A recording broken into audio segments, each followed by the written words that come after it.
Une jeune joggeuse dans New York avait retrouvé deux corps qui étaient en dessous d'une benne à ordures. En dessous d'une benne à ordures et à moitié dedans. Leurs bras avaient été coupés et sectionnés.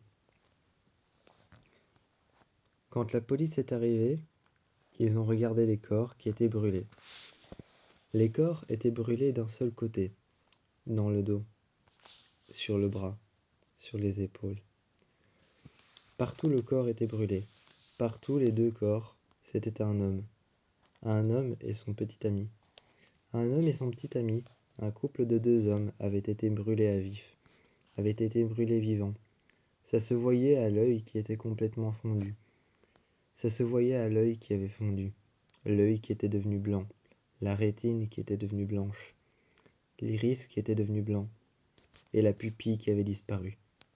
L'œil avait complètement fondu, il ne restait plus qu'un trou noir. Il ne restait plus qu'un trou noir, et de l'autre côté, l'œil avait été arraché.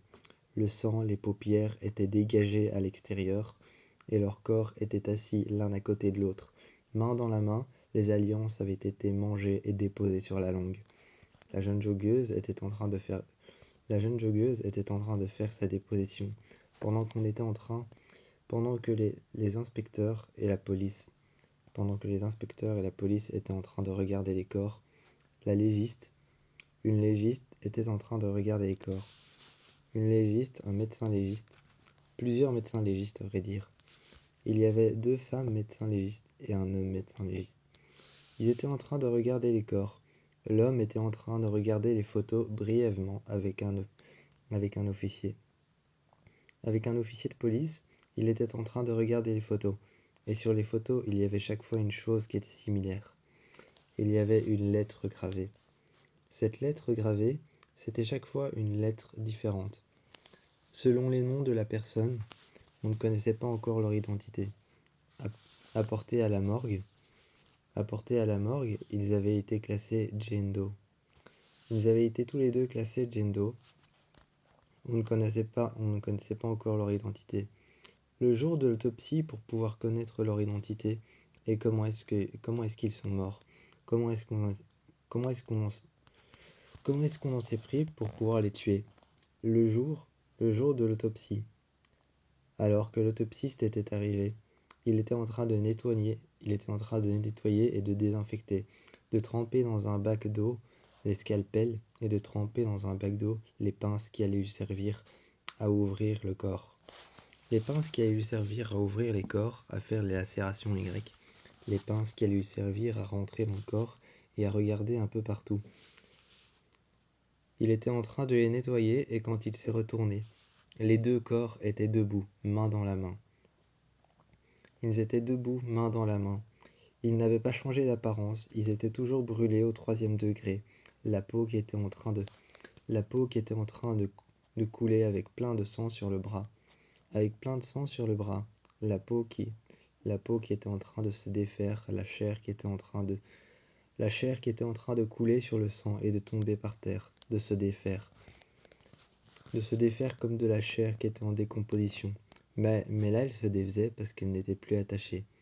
Elle n'était plus attachée aux membranes de la peau, elle n'était plus attachée aux membranes des nerfs, elle n'était plus attachée par les nerfs ou par la chair humaine.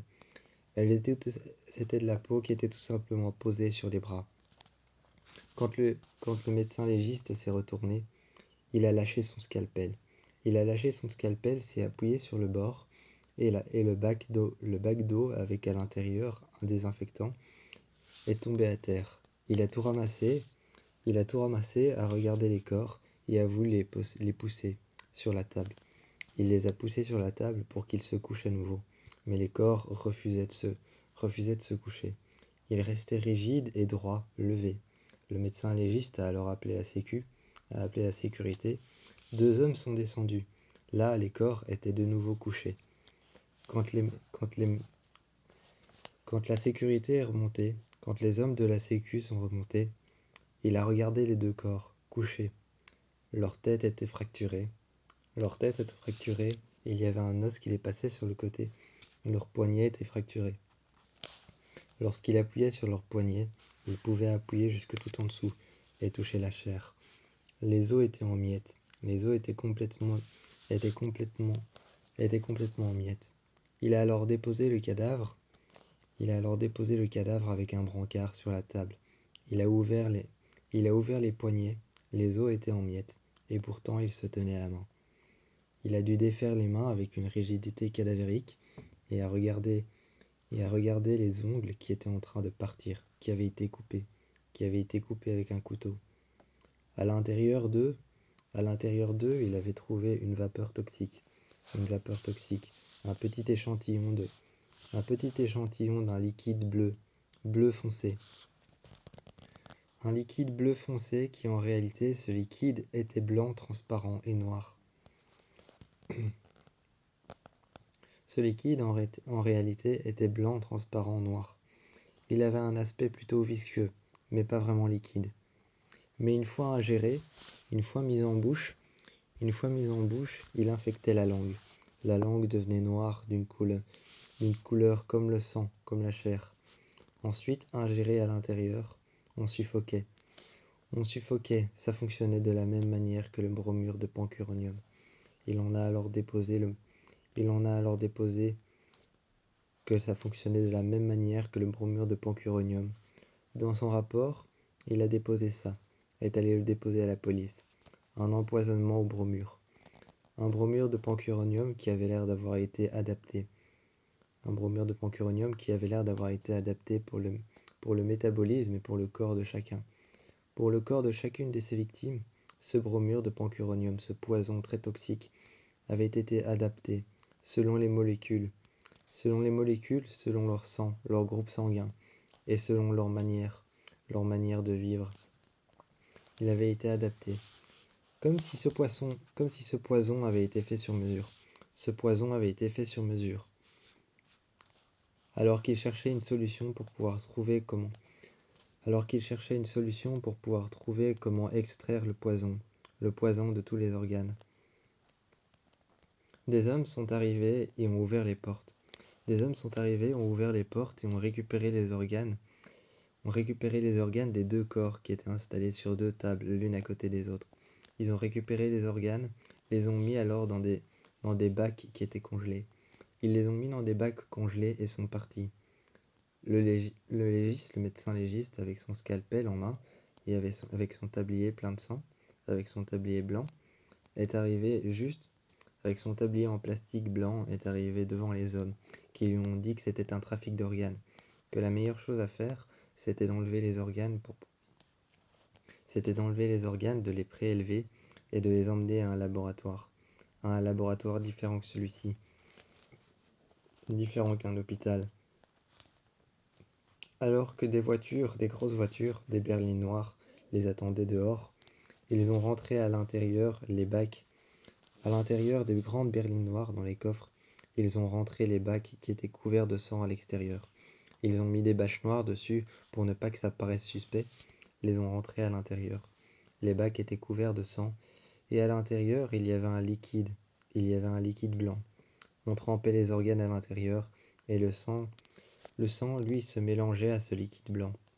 Les organes étaient contenus à l'intérieur d'un endroit frais, et une fois arrivés au laboratoire, ils refabriquaient un corps humain. Et du trafic d'organes qu'ils échangeaient contre de l'argent. Ils l'échangeaient contre de l'argent. Il y avait des clients très riches, très célèbres qui venaient voir les corps qui étaient maintenus en vie.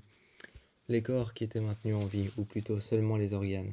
Les personnes à qui on avait arraché ces organes étaient mortes depuis longtemps. Et les clients très riches et très célèbres venaient choisir un organe, pour un don d'organe, ou alors tout simplement pour le manger. Un soir, dans une famille très célèbre, un homme avait apporté un foie, un rein. Sur une petite assiette, une jeune femme à qui il faisait la cour. Cet homme, ce duc à qui il faisait la cour à une jeune femme trouvée dans la rue, il lui avait apporté un rein, un foie et un estomac qu'il avait déposé qu'il avait déposé sur la table, sur une grande table en bois, sur une longue assiette en verre. Sur cette longue assiette en verre, en porcelaine blanche, il avait déposé ses organes qu'il avait achetés. Il avait regardé la femme dans les yeux et lui avait dit qu'il avait acheté ces maîtres et délicieux dans un restaurant gastronomique particulier. Il lui a donné avec un couteau de cuisine, à couper une partie d'un rein, à couper une partie d'un foie. Et alors on a servi un petit peu à la jeune femme. La jeune femme a goûté, disant que c'était délicieux. Une fois qu'elle avait dit que c'était délicieux, elle venait de signer son arrêt de mort. Elle avait été enfermée, elle avait été mise dans la cave, enchaînée sur une table, comme pour une autopsie. L'homme est descendu avec son couteau de cuisine, faisant crisser le couteau sur les murs. Il a regardé la jeune femme dans les yeux, a commencé à l'ouvrir en deux, vivante. Vivante, il a commencé à l'ouvrir en deux, alors que la maison était comblée par le silence. La maison était devenue comblée par les cris et par les hurlements. La maison était devenue décorée de cris, de hurlements, qui venaient du fin fond de la cave, alors que la porte était fermée. La police est arrivée, et les mêmes hommes sont revenus. Ils sont revenus voir cet homme. La police est arrivée pour arrêter l'homme qui avait enfermé cette femme et séquestré cette femme à l'intérieur et qui l'avait tuée avec un couteau de cuisine. Les mêmes hommes sont arrivés, mais quelques minutes avant. Des voitures noires, des berlines noires sont parties juste quand la police est arrivée. Ça paraissait suspect, mais la police ne s'en est pas souciée. Il se méfiait surtout des meurtres. Il se méfiait surtout des meurtres homosexuels. Il se méfiait surtout des meurtres homosexuels qui se passaient dans les rues de New York. Et surtout du virus qui avait été produit dans la forêt, à cause de certaines maladies qui tombaient sur les cerfs et sur les animaux, comme les biches. À cause de ce virus qui s'était répandu dans New York, certains tueurs en série se donnaient un malin plaisir à tuer des couples homosexuels. Les hommes se retrouvaient alors dans un trafic d'organes, et toutes ces personnes qui étaient venues récupérer les organes refaisaient la même pratique, les mettaient dans des bacs blancs, avec à l'intérieur un liquide blanc. Ils mettaient les organes et les emmenaient à des familles riches qui avaient choisi de manger un soir, ou alors d'accueillir des hôtes et de leur faire manger un rein, un foie ou un estomac. Ils étaient payés alors à l'heure et à l'instant. Ils étaient payés au moment même où ils apportaient les organes. Au moment même où les convives étaient servis d'un foie, d'un rein ou d'un intestin. Au moment même où les convives étaient servis dans les maisons riches. Dehors, ils étaient en train d'échanger les organes et d'échanger le contenu des bacs blancs aux familles riches et célèbres qui leur donnaient en échange une somme d'argent dont ils avaient décidé qu'ils négociaient dehors en échangeant les bacs.